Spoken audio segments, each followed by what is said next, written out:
Good day, dear Africans. My name is Ivan Tiso, and we are actually broadcasting live from Soweto, where we are coming to support Tshegofatso Pule's family. We all know what has happened to the beautiful lady. Her body was found in the Felton Road Airport. And obviously, we are asking ourselves whether the South African system has failed us. This woman here, they're actually crying about women who are actually complaining about what's happening with men actually brutally killing them on a daily basis. So please join the TOC women as they are here to support the family. Please experience this memorial moment with us because we all want to know the answers. But at this point in time, we are grieving with the family and would like you to be with you. Right.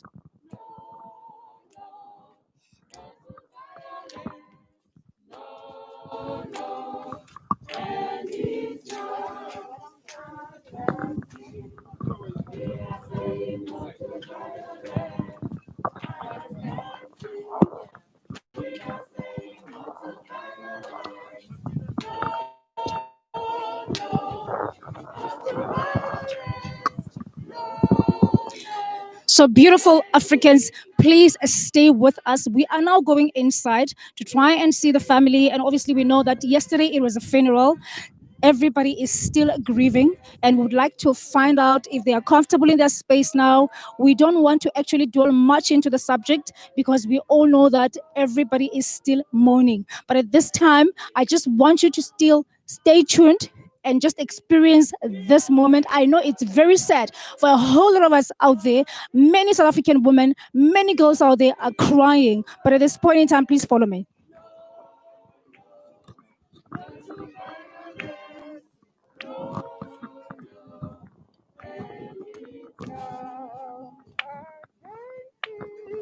We are saying no to violence. We are saying no to violence. No, no, no to violence.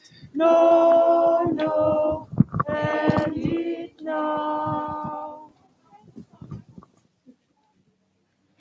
Greetings to you, dear Africans. My name is Ivan Tiso, and we are broadcasting live from Soweto, and we are here to support Tshegofatso Pule's family, as we all know what happened to her. This beautiful lady who was 28 years old and 8 months pregnant, she got killed, and obviously she was found hanging somewhere in a tree in the Felton Road Airport, and we are all asking ourselves if the police system of South Africa has actually failed the woman and the girl child of this country. We are here today with the TOC women. They are here to support the family, as we all know that they're still grieving. However, I would like you guys to join us and please experience this moment with us. We are still mourning. We are angry as women. We are complaining. And I'm just hoping that the government will hear them out today. But for now, we are not going to fight. We are here to support the family. So I would like you guys to please follow me as we join the ladies. All right.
Actually, two of them. But can we also not have the men being interviewed? What do you think? No, no, it's fine. I'm gonna have men Men, but afterwards. we want two ladies for now.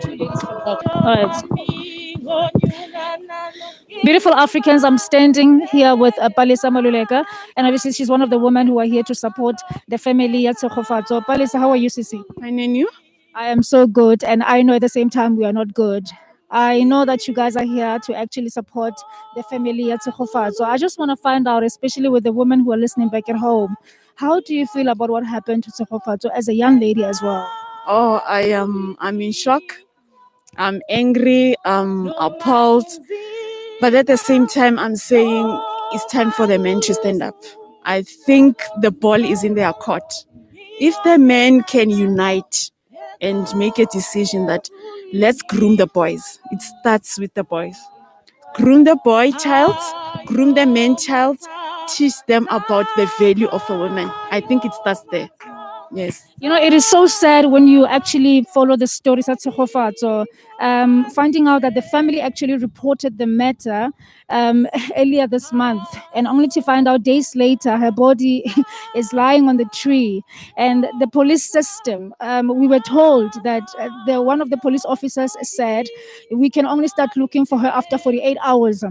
And then the commissioner was actually interviewed on Radio 702 today, and he said nothing like that. When someone is going to the police station and they get reported, they must be looked for immediately. How do you feel about the police system keep on failing us as women and the girl child in our country?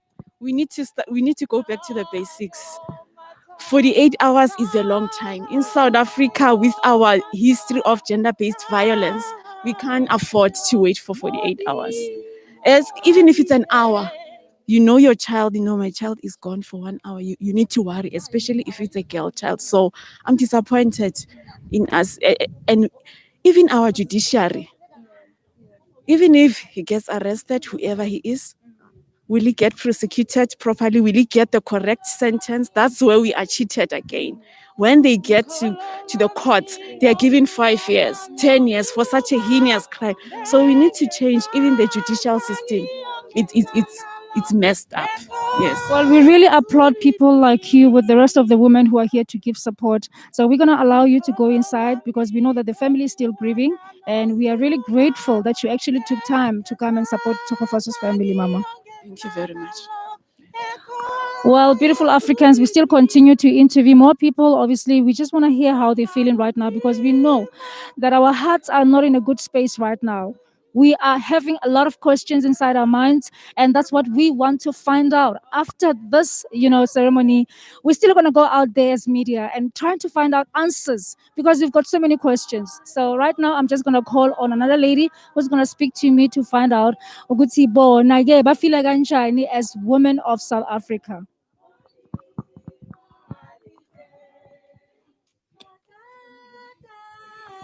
Le kae mama?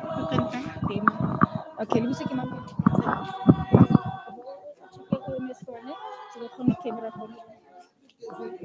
Are you good on the shot? Yeah, she shouldn't be in the shadows. Okay.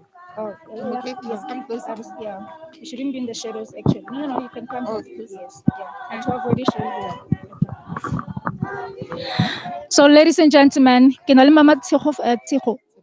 Mama Tepiso. So Mama Tepiso, Tshegofatso's name is just in our minds, and we are so very saddened. And I can see that you are here to support the family. So people out there, they don't actually know what is TOC woman. I don't know if you can maybe just briefly explain. Okay, TOC means Trans Orange Conference of Seventh Day Adventists. We are women ministries leaders in the Seventh Day Adventist Church. So we felt that we have to come and stamp that as Seventh Day Adventist women, we are against women and child abuse. That's the main reason that we are here. That's why you see my t-shirt, it says end it now. That the abuse should end like now. Tshegofatso should be the last one. Should be the last one. And we just plead with our legal system to tighten up the belt so that the people who do such things, they must get the maximum sentence. Mama Tepi, so as women, we've been crying over years. Gender-based violence is actually something that's never ending, and we're feeling like the government is actually failing us. How many women have we actually went out there and said, this one must be the last? And yet, this is yet another one who was killed last week, and yesterday we laid her to rest. How do you feel about that? That got me thinking because this is not the first time. Just about a year or two, it was Karabo. So it seems as if now maybe the paradigm must shift a bit. We must work on empowering the women because sometimes women in relationship, they feel like the relationship is all they have. They should know we should start by empowering women. We mustn't have these 9th of August celebrations only, but it should be something that is ongoing. Women should start to know their worth. If you're in a relationship and something is not working, it is not. Count your losses and move while you still can, because we are naturals by nature, and sometimes we feel like, what, it's gonna be okay. We are raised to believe that it's gonna be okay. It is no longer okay. It can never be okay anymore. It can never be okay. Even when people get married, they must be told this doesn't work. It doesn't work. Move. Move with the custom. I mean, we are now faced with this coronavirus, COVID-19, which has kept us, imprisoned in our homes. And, as you are talking, saying that if a man hits you right now, that's a sign that there's something. But now we are talking to someone who doesn't even have the family at home to look after her. But then now she's relying on this man to look after her. What do you say to that woman? And yet this man is actually laying his hand on her. And she can't leave because she says, what about my children? I don't even have a family to look after me. My family is gone. And this is the only man who's looking after me. And that's why I'm allowing him to beat me up. What do you say with regards to that? It's funny because with abuse, you can be the breadwinner of the home and still get abused. So it's not only those kind of women, but it's all women across all classes and all faces who are facing abuse. But now, we as women, we have to be our support structure. We have to be visible. Like on social media, we have to have these groups that say, if you are abused, call this number. If you are abused, my sister, call me. We have to be there. We have to check on our neighbors.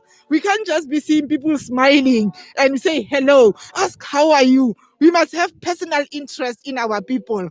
We must, this thing of abuse must be taken out of the box now. It must be something that we talk about. Because if it happens once in a while, then we say, oh, that happened, then we forget. But if we keep on talking about it, that this is wrong, don't tolerate this, have meetings where we say, we say this is cannot be tolerated, and teach our children from primary school, teach our girls, because a person can only treat you the way you let them treat you. You see, so if we teach them from the early age, from primary school, that if a guy comes and touches you, you say no, it's not acceptable, and it goes grade by grade. It becomes part of the curriculum if need be, but change has to come, and change can only be brought by us. not the government. But Before I let you go, what would you like to say to Pule's family now that you ladies are here to, support them and show them, your love because they are not alone. That's what they need to know now. they are not alone. That's what I can say. When you are grieving, that's when God is closest to you. They might feel like they are alone, but they must know and they must remember that God is there. That God is at the closest, He is like right next to them, and He will never leave them. He will, He will be with them. He will comfort them until one day they are able to smile. Until one day they are able to look at this tragedy and praise God, because this tragedy, just as much as in the U.S. you see that man, that policemen put their knees on her neck. One day, this monster that is putting his knee on our necks as women, one day he will be exposed. And one day we will say, Tsego's death was not in vain. And the parents will be proud because it will be okay. And it will be different. Thank you so much, Mama Tshepiso, for talking to us. Ke kopa fela o tsamaye o lo joina bo mme mola. At least le tshegofatse le ba kgomotse. Thank you. We're hoping as the women are crying that eventually we'll find justice as women. I don't even know how to feel right now because I'm also a woman.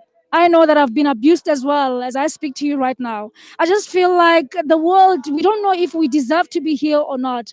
But you know what? We are saying as women, men, the ball is in your court. We are tired. We are tired of talking to you.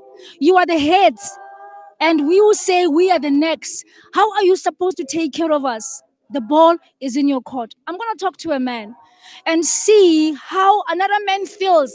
If this man is the same as the men out there who are monsters, we are tired. Let me just call this man here.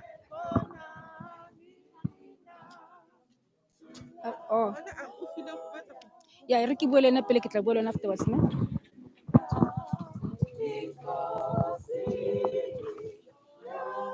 You can put on your mask, never.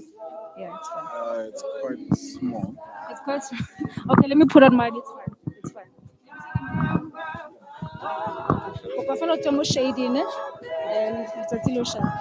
Are we rolling?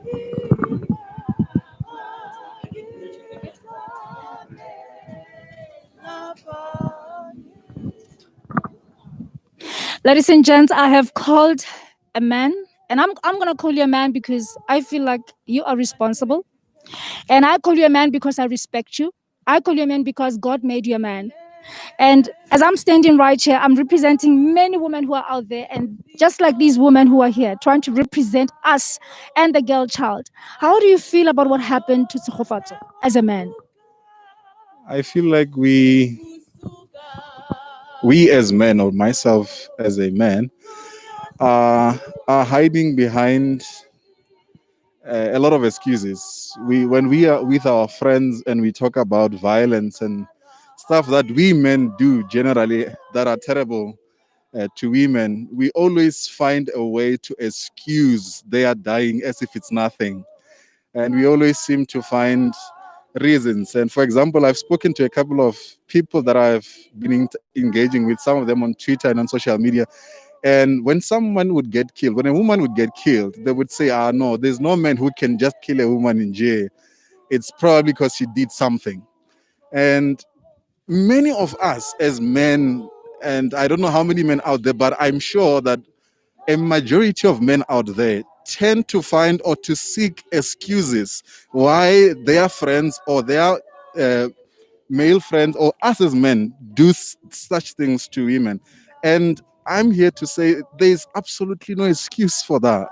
There's nothing, no insult, no action that a woman can do to warrant a man to take their life. There's absolutely nothing that should do that. So to say that there must be something that a woman did to be killed like that, brutally killed like that, is actually to perpetrate the behavior for men to continue killing. Because if she insults you, if she says something to you, if she cheats on you, then you must cheat on her. But the question is, how many of us as men kill our male friends when they rob us, when they cheat us in business, and when they insult us? We don't, but we find it easy to do that to women.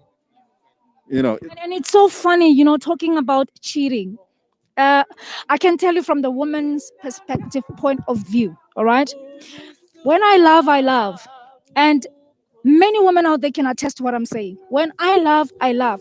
I can only cheat because I am not satisfied with certain things. And as your responsibility as a man, making sure that I am happy. And it's also my responsibility to make sure that you are happy. I can only go outside because there's something missing within the relationship. And if there's something missing, women are always the people trying to reach out and talk about things. And I'm so saddened because this makes me angry. The fact that the family went to the police and they said, we can only try and search the person who's missing after 48 hours. The commissioner of the police was interviewed this morning on 702. And he said there's nothing as such. Now, we keep dealing with incompetent police officers. And we cannot only point it at one person who actually said that. We're pointing it out to the minister of the police, to the system that has failed us. Because if they had actually paid attention, probably Tshegofatso would still be alive. I agree. She should be. I don't know if you are feeling me as an angry woman right now. But now, taking these things forward, we've been preaching about the gender-based violence. Women are getting killed, and not just getting killed, brutally getting killed, being abused. What are men doing? Practical things, practical systems in place. Where are they? Is there something that you guys are doing, maybe from TOC point of view? We are currently having talks and discussions amongst men and guys to say, let's come out. When you have issues, anger issues, and anything like that, that you feel when you get to this point, your anger is uncontrollable, whether it happens when you are with your friends or when you are with your loved ones, come out to us. And as men, let's talk about that. Let's talk about those issues, the things that causes your temper to rise quickly and causes you to act violently towards your loved ones. So that when we discuss these things, when we as pastors make a room available, and we always do that, by the way, as pastors, we opening room for people to come to us and talk to us, to vent out to us in secret and in confidence, so that they know that whatever issues they are going through, there is a better way to solve being violent in their own homes. And of course, there are many different things that cause people to act the way they behave. And we will not judge you. If you come to us and we open a space, and whether in counseling or spiritual counseling, offer advice of ways to vent out or to speak about your problems other than hating the other person. Because believe you me, there are many better ways of solving issues rather than resorting to violence. Tshegofatso's uncle came out. Actually, he spoke out during the funeral yesterday. And he said, I am a lawyer. And I'm one of the gentlemen or the lawyers who represented Sandile, who killed Karabo Mokoena. And he said, no more. Anyone who comes to me and say I must actually speak for him, or I must actually represent him in court as a lawyer, and you are a murderer or you have killed a woman, no more. But should we wait for such things to happen? Because he said, I quote his words, he said, I did not know what Mokwena's family felt until my niece was gone. Should we wait as a nation up until something happens? Should we wait to ask the government, maybe the penalty sentence should be brought back? Up until 40 women, just like they were killed in America, they were raped in America. Should we wait for 40 women to be killed in one day in South Africa for something to happen? We should not. In fact, the way we deal with anything that is unjust, and men are talking about unjust systems, and it's unfortunate that most of the time when we men talk about things that are unjust, we only focus on things that affect us as men, and we are willing to fight them and even strike. When it comes to the Black Lives Matter, for example, we find that people are marching all over the world because they're saying we are tired of being killed as black people. And somebody did mention that it's actually, you would find that black men only find that it's important for them to march because a black brother was killed. But when a black woman, when a black sister is killed, only a few men would march. And you find that only women march against this thing. So I'm saying we shouldn't wait for that. In as much as we fight other injustices, as soon as we hear someone is being abused, before they're even killed, we must stand up and speak to whoever is causing these things or is doing these things, whether it's our brother, is our friend, is our colleague, whoever it is. We must talk to them and call them out and instruct, and teach them or speak to them on how to deal with these things instead of waiting until they are killed. It's quite unfortunate that most of us will wait until someone is killed in our own homes, until a sister, a daughter, a mother is killed in our own homes before we can stand. It's quite unfortunate, but we don't have to wait until that happens. In your last words, Papa, what are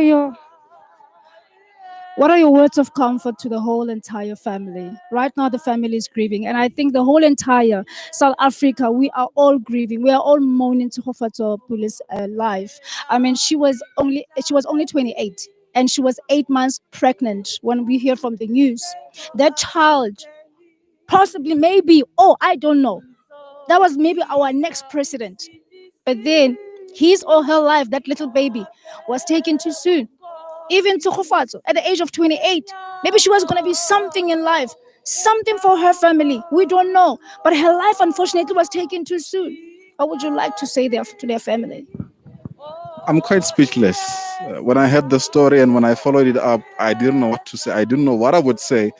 In fact, I to some extent, I felt relief that I was not the pastor to preach at that funeral, because I simply just have no words to say to comfort the family. The thing is, there is nothing that we can say or I can say today as a man against violence that women haven't said before. In fact, they have not just said it to men out there or to the society out there. Last year or the year before, I think it was last year, women had a summit where they were talking about gender-based violence and femicide, and they said what their demands for them to feel safe in South Africa. They said those things not only to men and people, they said them straight to the president's face to face, demanding what's needed for them to be free. But up to today, many women are still being killed, and it's quite unfortunate that you will find that people who are doing these things, they spend quite a few years in jail, and after that they are free. It's quite unfortunate. And I would like to say, or at least this is what I can say, that our God sees. In the book of Exodus, he says to the people of Israel, I have heard your cries and I've come down. There is a point where God himself will come down. Somehow he will make a way and he will let all the women know that he has seen and he has heard their cries. And God one day shall vindicate and he shall protect and he shall stop this violence that is happening against his children, so that families will know that he is their God, so that women will know that he is their God too. Thank you for talking to us. I'm so very emotional right now. And I still say it again. Men, the ball is in your court. The ball is in your court. We don't have the strong muscles that you have. We don't have maybe the kind of wisdom that God has given to men. But all we know is that we've got the love, we've got the heart. And the ball is in your court once again. We leave you in God's hands. And I say, even the government, we leave you in God's hands as well. If it is up to you not to take an action, believe you me, God will take that action. Right now, I'm just going to join the family.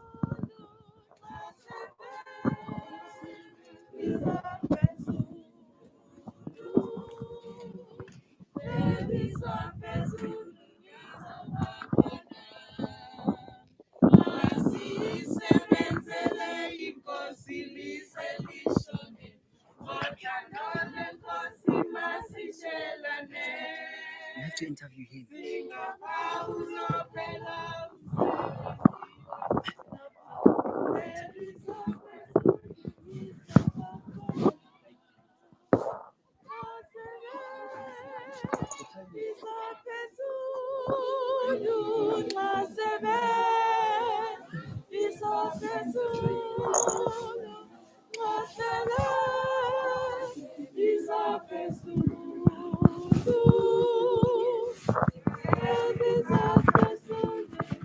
Shame the man.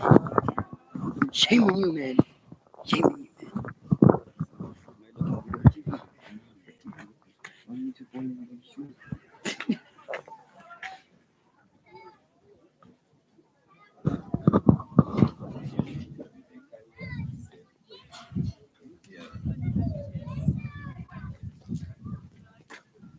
Did he brief you that you must come on camera? Yeah, please get to the top.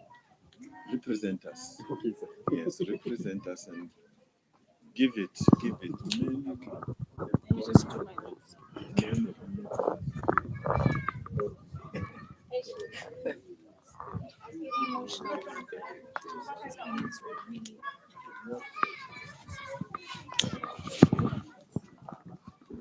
No, it's really not nice.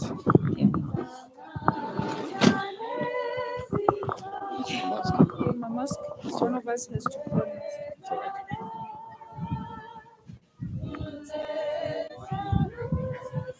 I was getting like, this is very sad.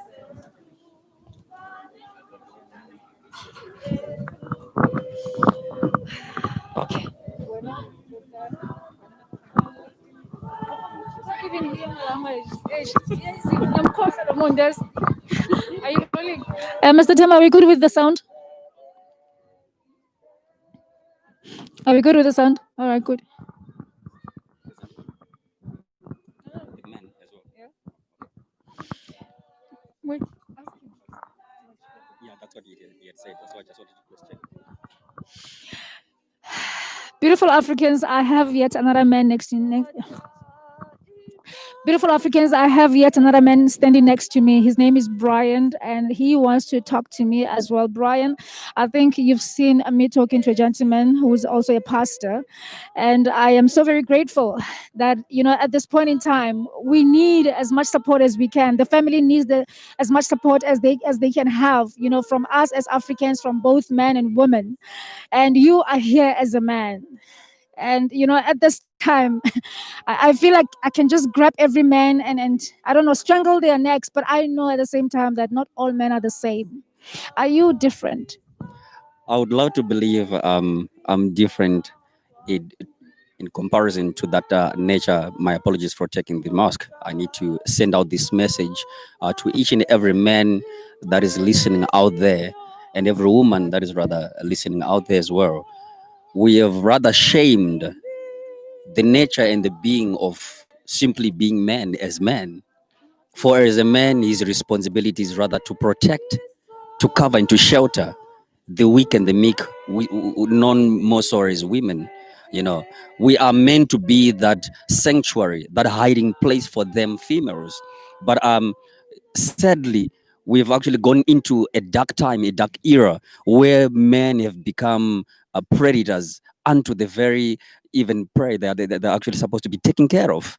You see, so as much as you are feeling this rage, I feel it even more so.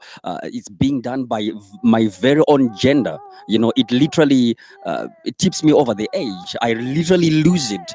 I really feel rage because I cannot really come to terms, Hori. How can a man, literally in his normal senses, slaughter and kill a pregnant woman, for crying out loud? It's already known, men, they are strong in strength. Women, they are weaker in that area. And then yet still we pounce on them. Really, I say to all the men, shame unto us. It is not just them that are actually doing the perpetrators of unto these wicked deeds, but they are representing the entire manhood. So it is time for change. I call unto all men, I call unto all pastors, I call unto all organizations. Speak to the man, speak to the boy child. Help us raise the boy child that shall become the man who is the ideal man in the order of God. As a woman, you're talking about protection. What happened to Tshegofatso? As a woman, I don't feel protected anymore. Now, secondly, you speak about men having the muscles, and I think I just mentioned it in the previous, interview, that yes, we don't have those muscles. How do you even expect us to fight against you? And you're talking about, it's time that we teach a boy child. We are sick and tired of the motivational speaking of men. To be honest with you, I'm listening to your beautiful words, but to me, it's just a motivational speaking.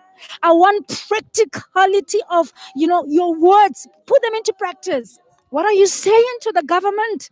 How can you, as a man standing next to me, to say this is what we now need to start doing practically? Because I don't want motivational speaking anymore. And I'm speaking on behalf of every woman out there. We are tired of the motivational speaking. What can you tell this government? What can you tell the churches? What can you tell the men? That this is what needs to be done now. And it has to be practical. We are tired of motivational speaking. Please get this right. We are tired of the motivational speaking. I do hear you loud and clear, my sister, and I do share your very same rage. And I say unto my African leaders, for I do not speak only unto the South African government, I speak unto the African continental leaders and governments. May you rise up and institute tough laws, more so concerning women and children violence. May there be stricter judgments concerning that. There shouldn't be no mercy at all. I do understand we make mistakes, but these are not mistakes. This is a sinful deed, unforgivable, intentional. I know I speak against my very own gender. In the south, I'm rebelling against my very own, but the deed and the sin is unspeakable. So it's high time the government institutes tough laws against such violence. And then I speak. What would you like to say to all Africans out there, obviously in support of the family that we are coming here to support today?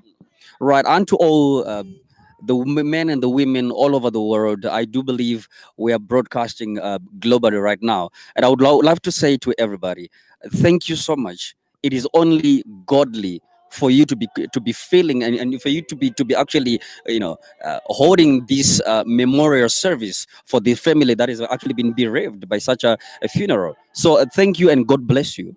Before I let you go, Brian, there's just one important question that I actually wanted to raise previously. That, you know what, as women, at times we are actually finding ourselves in a situation where I am in a relationship because I'm desperate, and when a man hits me because I don't have someone to support me, I always take it as if I can't go. Because I've got no one to cry on the shoulder and whatsoever. But as a man, do you think when a man starts hitting me, right? Do you think I should stay because you are also human? And if I talk to you, you will stop it right there? Or is this a sign of some sort that the particular man will actually come back and do it again? Because why? For the first time, I have forgiven him. Right. As much as abuse is concerned, abuse is abuse. There's no excuse unto it. Either it happened once. No, I only hit her once. I'd lost my temper. There's no such a thing. Abuse has always been part of that person. So I say unto my African sister, girl child, the moment you begin to see, run with your life. Run with your life. I'm not saying this to scare them out of their long-term relationships, no, but this is a sign. These are what I call the early signs of times. They manifest right at the beginning of times, and then we tend to literally ignore them, or hope perhaps it was just a once off. Oh, he asked for forgiveness. Oh, I forgave him. Oh, I love him. Oh, he does this and that for me. But once he does that, it's a sign, and it will never stop. But what Mm. what about my brothers? Our brothers, we must also remember one thing. We all come from different backgrounds. And my brother, maybe the way he was raised as well, psychologically he's been affected because of his background. What do you say to such men as well? Because you might find that I'm in a relationship with such person, and he might hit me and you say I must run. But here I'm leaving a person who's broken. I'm leaving a person who has been having a difficulty in his life because of his background, his upbringing. Because this thing it's in two ways. You know what I mean? I am not speaking for the brothers as such, but I'm just saying this is the reality because I have brothers as well. I know my brother where he comes from. I know what he's been through. And yet, it's something that as a woman, I actually had to take a step to sit down with him as well. But at Praying times that it your becomes so presence difficult, might it be gets so here, difficult. Lord, What do you say? forever, Lord. I'm praying, Lord, for the neighbors and everyone who was touched by this incident.